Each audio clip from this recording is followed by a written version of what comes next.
Hey loves, it's Cheska. Welcome back to my channel. So for today's video, itatry natin yung I tried following a blank makeup tutorial. Nag-tweet kasi ako nun sa Twitter na mag-suggest sila ng isang content na pwede kong gawin for my next video. So meron dong nag-reply sa akin na subukan ko daw yung I tried following a blank makeup tutorial. Kung naisip kong gayahin ay si Ma'am Michelle, since sa kanya naman talaga ako na-inspire gumawa ng YouTube channel. Hahanap tayo ng magandang video niya na kakayanin kong gayahin yung makeup niya. Nakahanap na ako ng gagayahin kong video. Yun yung affordable, get ready with me for beginners. Since beginner naman talaga ako sa pag-makeup, hindi pa naman ako ganun kagaling mag-makeup. Kaso using Maybelline products. Meron naman ako mga Maybelline dito pero hindi lahat. So baka hindi ko talaga magaya yung mga products na gagamitin niya. Pero itatry kong gayahin yung makeup look niya. Start na tayo guys. At ito na.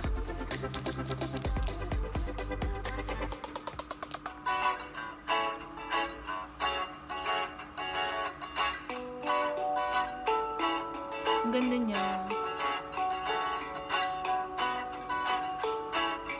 Teka, maglagay ako ng headband.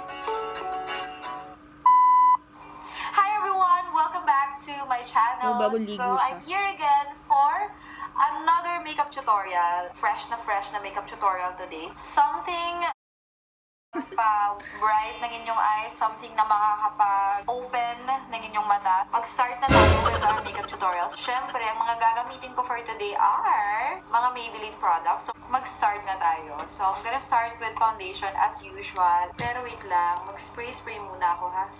Wala akong spray. Para fresh. And maglalagay ako ng primer. Ay, mag-primer. Meron akong Maybelline na So, primer. actually, itong nilagay ko, it's an illuminating primer. So, Wala ako niyan. glow. Wala akong pang-glow. Blemish yan. Galing yan sa marami din akong blemish. kong pimple nung nakaraan. So, dami kong breakouts alam kung paano na naman yung matatanggal. So, good luck. Anyway, ayan, nakapaglagay na ako ng primer, guys. Syempre, huwag natin kalimutan ang ating foundation. So, today I'm going to use the Maybelline New York Dream Salon Gamit ako Skin tong sa Foundation. One of my favorites. Malapit na nga ito maubos eh. Ayan, oh, nakikita nyo ba yan? Malapit paubos na rin siya. Kasi gusto ko siyang ginagamit na pang everyday lang. Kasi mura lang kasi to. So, hindi ka manghihinayang na gamitin siya araw-araw. Makabili nga rin yan.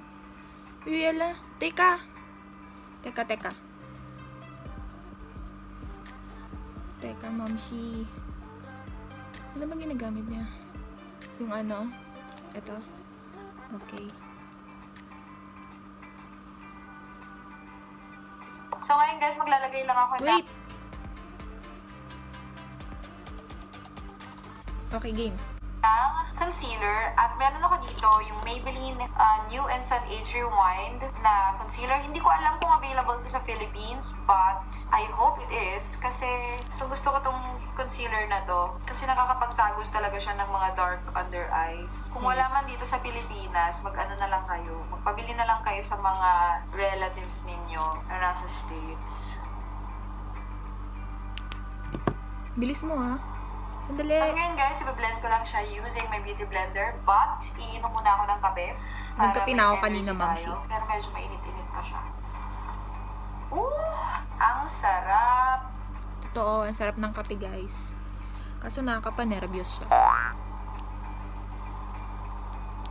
Ayan guys, so I think na-blend ko na ng maayos yung concealer ko. Huwag nyo kalilimutang iset yung concealer ha, para hindi siya mag-crease at hindi siya mag-oil. Kasi usually, oily dito sa part na to, diba? So you have to set your concealer. So gamit yung aking setting powder. Lagay lang Gamit ako ni tayo Chido. sa part na nilagyan natin ng concealer. Tapos the rest of the face mamaya, okay lang kahit pressed powder na yung gamitin. So ngayon guys, gagamit lang ako ng pressed powder para... Hindi pa ako nakakaano. Sandali lang, Mams. Okay. Okay na ako dito. Wait. I set yung buong face. Press powder. So, may Maybelline din akong press powder. Mamaya na tayo maglagay ng contour. So, ngayon uunahin ko Contour muna. ka agad? Wait.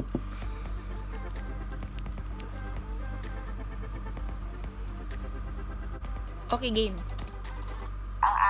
eyes. Kasi nga, yun naman ang focus ng ating makeup tutorial today. First, gagawin ko muna yung kilay ko. So, for this look, sobrang simple lang ng kilay ko kasi gusto ko na mag-focus yung makeup look natin sa eyes natin. So, dito sa baba nyo lagyan, like the bottom. Tapos na agad yung isa, sandali. Powder ba yung ginamit niya? Wala akong powder. Pencil na lang yung gagamitin ko.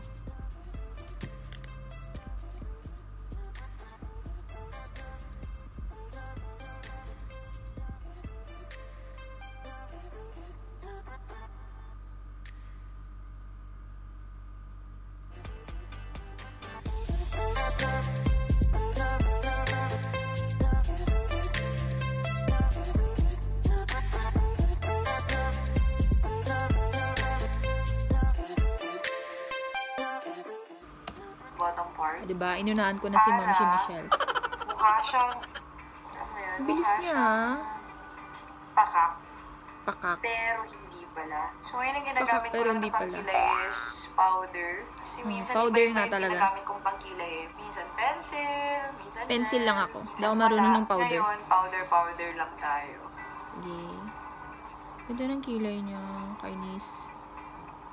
Tapos ngayon, lalagyan ko lang siya ng eyebrow mascara para for sure na maset yung aking eyebrow. Pero kung hindi naman kayo sanay na maglagay ng eyebrow mascara, okay lang. Pero ako kasi minsan gusto ko mag-filling, so naglalagay din ako. Pero minsan din naman hindi. So, nasa sa inyo na yan.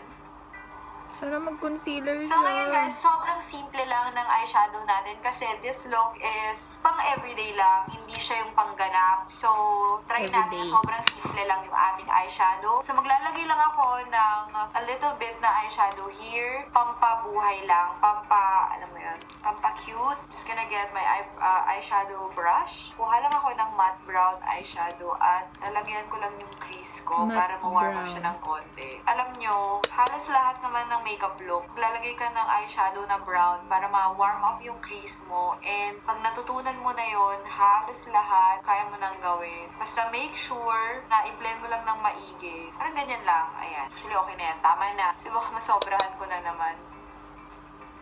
And then, kukuha ko ng itong eyeshadow. Di pa ako tapos, moms. Hindi pa naman ako marunong talaga mag-eyeshadow ng bongga pa. Pero iba yung brown niya.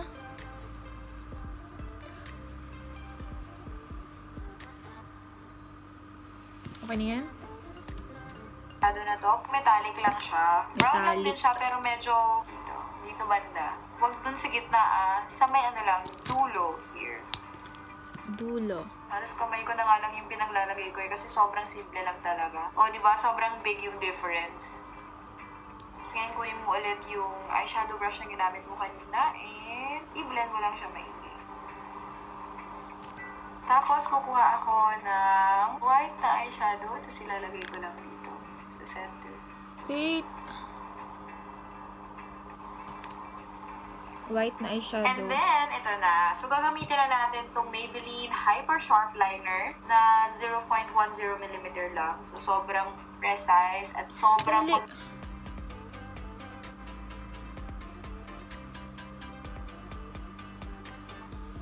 Wait ba yung kinuha ko? Nag-blend pa siya kanina eh.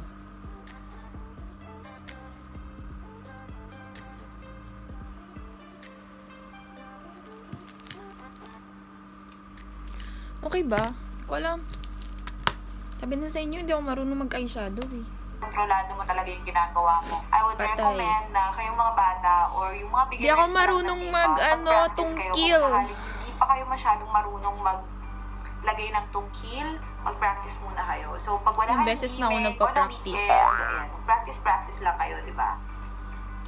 Okay, so gagawa lang ako ng classic na tungkil. Usual na ginagawa natin. In fairness, matagal na rin akong hindi gumagawa ng look na ganito. Yung sandali. Focus. Wish me luck. Teka.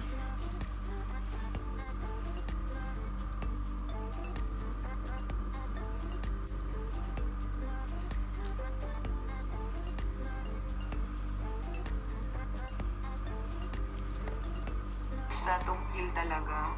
O, diba? Ayan. So, naalala ko nung college ako, sobrang hilig ko talaga maglagay ng winged eyeliner. Kaya yung tinatawag na tungkil. Tapos ngayon naman sa kabila.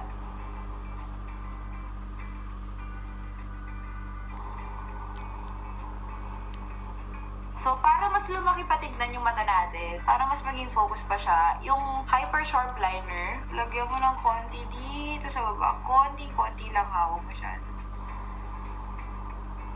Tapos ngayon guys, kukuha lang tayo ng eyelash curler at i-curl natin yung Hindi pa ako tapos.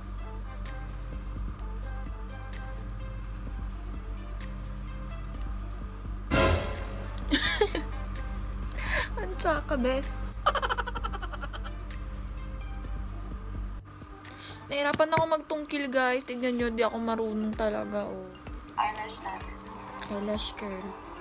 So, ito talaga yung nakaka-volume ng eyelashes. So, makikita niyo yung difference. So, ito, lalagyan ko muna to, and then this one. Ayan. So, ganyan yung eyelashes ko ngayon. So, ngayon, lalagyan ko lang ng Hyper Curl Volume Mascara, Essence. and you will see the difference. Naluwa ako.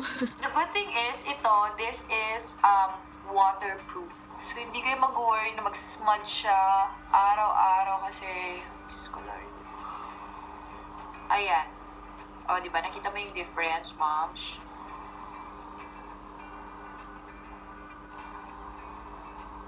So, kahit hindi ka na mag-false eyelashes, ayan. So, nakikita niyo ba yung difference? Buti hindi so, ka nag-false eyelashes, di rin ako marunong maglagay. This, walang mascara. So, ganyan. Ka-intense yung pagka-volumize niya. Kasi nga naman, syempre, yung Maybelline, di ba, nandyan dyan. Mabilis lang siya hanapin kasi alas lahat ng mall may Maybelline. Sobrang laki na ng mata ko. Kaso mahal lang So, Maybelline kung gusto dito. nyo pang i-maximize yung pagka-bright and pagka-big ng eyes nyo, pwede kayo maglagay ng white eyeliner. Pero for this look, hindi na ako maglalagay. Nasa sa inyo yan kung gusto nyo. And then now, gagawin ko na lang as the final touch, maglalagay ako ng shimmer. Saan? Ayan. Uy, wait! Shimmer! Saan ba shimmer na yan? Shimmer. Ito na lang siguro lalagay ko. Shimmer.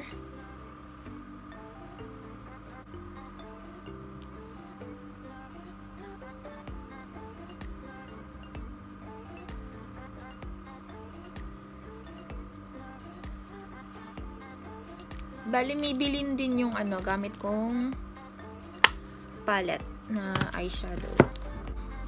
Wala siya ng konti, ma'am. Para hindi ako masyadong harsh.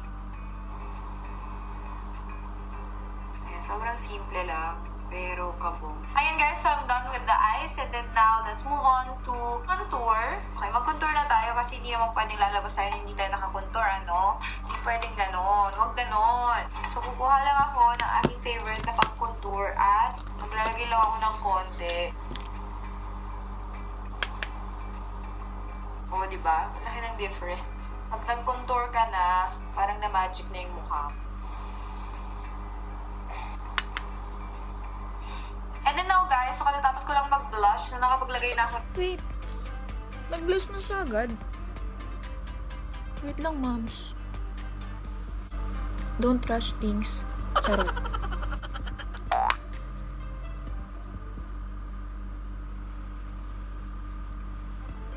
Ano daw sabi niya? Nakapag-blush na siya, diba? Konti. Teka. Konti lang daw. So, lagay din tayong konting blush.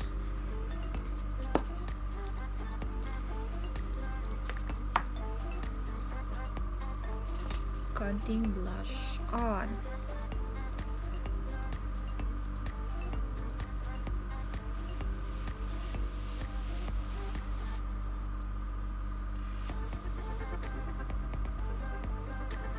Ginamit ko yung blush ng Essence. Teka, saan ba siya nag-blush? Ito ng blush dito sa part ito ng aking face. Ah, dito lang. Syempre, papadaanan ko lang ng konting highlighter. Wait! Ayan. Konting highlighter. Sobrahan ko na naman. Hi! Ito na naman tayo. Nasusobrahan na naman natin sa highlighter. Pero okay lang yan. There, sa mga areas na kailangan mo ng highlighter. Pero kung oily yung face mo at gusto mo pa rin mag-highlighter, okay lang naman. Go! Life is short. Okay, so we've come to the lip part. At meron ako dito parang yan, 4 na Maybelline lippies. So may mga matte shades ako dito at meron ako parang glossy and I will combine them all. Although ang lagi kong ginagamit is ito talaga, itong Clay Crush. Ayan, lagi kong ginagamit yan. Lahat-lahat, ayan o. O, di ba? Para siyang pink. Sobrang ano lang niya, sobrang natural. Gamitin ko na lang yung Revlon na burnt caramel. Yung nagme-makeup pag meron akong shoot, gano'n. Pag ako lang yung nagme-makeup sa sarili ko, ito yung ginagamit ko. Kunin ko lang itong gloss lippy ng Maybelline na parang ganyan yung shade. Oh, diba? Ang lakas niya. Feeling ko okay na to. Fresh, ma'am. She told you. Buti ka pa fresh, mamshi. So, ngayon guys, kukuha lang ako ng a little bit of powder or concealer. Ayun guys, so tatapusin ko lang yung look ko. Ibababa ko lang ang aking hair.